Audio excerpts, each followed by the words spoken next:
Здравствуйте, в эфире новости спорта, в студии Власий Сергеев. Россиянин Сергей Ковалев вернул титул чемпиона мира по версии Всемирной боксерской организации. В 12-раундовом поединке в американском Фриско он выиграл у колумбийца Элейдера Альвареса по очкам. Все трое судей отдали победу Ковалеву. Российский боксер вернул титул чемпиона мира WBO, с которым расстался после поражения от того же Альвареса. Этот поединок состоялся 4 августа 2018 года. Теперь на счету 35-летнего Ковалева 33 победы, 1 ничья и 3 поражения. Для Альвареса это поражение стало первым на профессиональном ринге при 24 победах.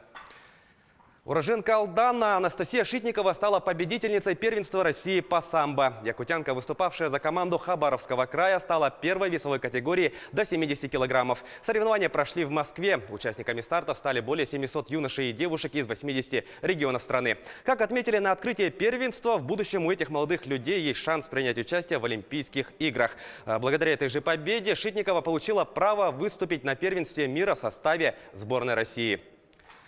Двукратная чемпионка мира по прыжкам в высоту Мария Лосицкене стала победительницей легкоатлетического турнира «Русская зима» в Москве. Спортсменка показала результат 2 метра 4 сантиметра, установив лучший результат сезона в мире. Второе место заняла олимпийская чемпионка 2012 года Анна Чичерева, преодолевшая высоту 2 метра. Третьей с результатом 1 метр 90 сантиметров стала Александра Ярышкина. Предыдущий рекорд сезона Лосицкене установила 20 января на турнире «Битва полов». Тогда спортсменка прыгнула на 2 метра 3 сантиметра. Петербургский «Зенит» обыграл подмосковные «Химки» в домашнем матче баскетбольной единой лиги ВТБ со счетом 86-82. Самыми результативными игроками встречи стали форвард «Зенита» Марко Симонович и форвард «Химок» Джордан Микки, набравшие по 22 очка. Клуб из Санкт-Петербурга идет на 5-м месте в турнирной таблице чемпионата, имея 9 побед после 14 игр. «Химки» занимает второе место с 12 победами после 15 матчей. В следующем туре 10 февраля петербуржцы сыграют в гостях против белорусского клуба «Цмоки Минск». «Химки» на следующий день проведут домашнюю встречу с краснодарским «Локомотивом».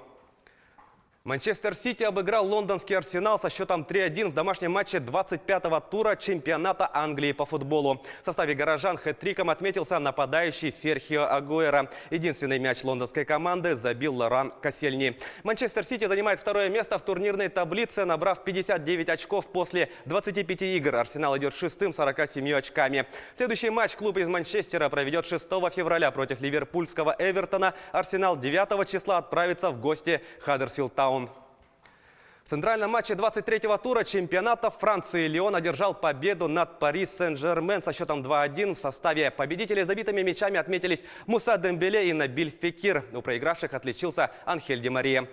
Для ПСЖ это поражение стало первым в текущем сезоне первенства страны. Беспроигрышная серия команды с учетом предыдущего сезона составила 21 матч. В турнирной таблице ПСЖ продолжает лидировать, набрав 56 очков, опережая идущий вторым Лиль на 10 баллов. Лион 43 очками идет третьим.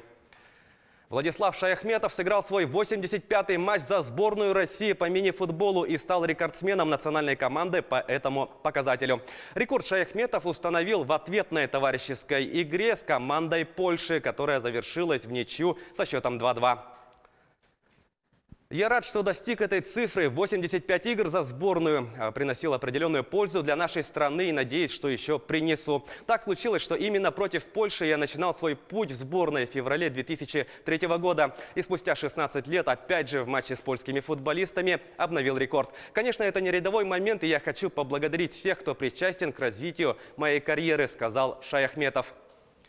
Мини-футбольный клуб «Алмаз Алроса» одержал победу со счетом 7-2 над рязанским «Элекс-фаворитом» в матче 17-го тура Высшей лиги России. В составе мирнинцев дубли оформили Вадим Цай и Евгений Фомин. По одному мячу забили Геннадий Сергеев, Денис Целюх и Алексей Ляхов. За проигравших голами отметились Антон Чекмарев и Алексей Петухов. В турнирной таблице «Алмаз Алроса» занимает вторую строчку, имея в активе 41 очко. «Элекс-фаворит» с 7 очками идет 13-м. В следующем туре мирнинцы 9 февраля сыграют с Оргхимом. Рязанцы в этот же день встретятся с Мосполитехом.